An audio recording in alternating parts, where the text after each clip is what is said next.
सिंधुदुर्गात शिमगोत्सवाला सुरुवात झाली असून मालवणमध्ये रंगपंचमी निमित्त विविध खेळ आणि ऐतिहासिक परंपरा असलेले काही प्रकार केले जातात.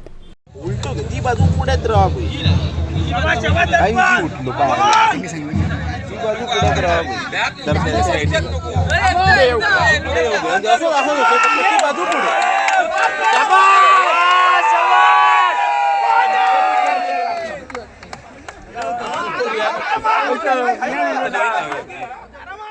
मालवणात ठिकठिकाणी रंगपंचमी खेळली जात असून किनारपट्टीवर मनसोक्तपणे समुद्राच्या पाण्यात डुंबण्याचा आनंद घेण्यात आला.